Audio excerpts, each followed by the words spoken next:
কানাডায় যদি কেউ চুরি করে, এবং ধরেন আপনি দোকানদার, আপনি কাপড় বিক্রি করছেন, আপনি খাবার বিক্রি করছেন, আপনার সামনে চোর আসলো, খাবারটাকে হাত দিয়ে ধরলো, খাবারটাকে নিয়ে চোর দৌড় দিল, অথবা কাপড়টাকে নিয়ে চোরে দৌড় দিল, অথবা আপনি বাইক রেখেছেন, চোরে এই বাইক নিয়ে দৌড় দিল, কানাডার আইন অনুসারে আপনি এই চোরকে ধরতে পারবেন না।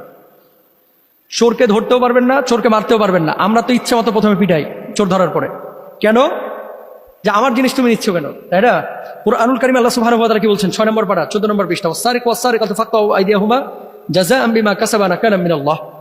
চোর এবং চুন্নির হাত কেটে দিতে, এটা আপনার দায়িত্ব না, এটা রাষ্ট্রের দায়িত্ব। যেখানে ইসলামিক ল বা আইন ফলো করা হয়, সে আইনবিদদের এবং প্রশাসনিক কর্মকর্তাদের দায়িত্ব, বিচারকের দায়িত্ব হচ্ছে হাত কর্তন করে দেওয়া।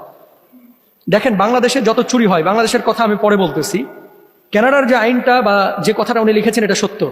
কানাডার আইনে আপনি প্রতিপক্ষ যত বড় অন্যায় করুক না কেন, আপনি তাকে আঘাত করতে পারবেন না। কেন করতে পারবেন না? বা চোর চুরি করলে তাকে ধরতে পারবেন না, কেন করতে পারবেন না?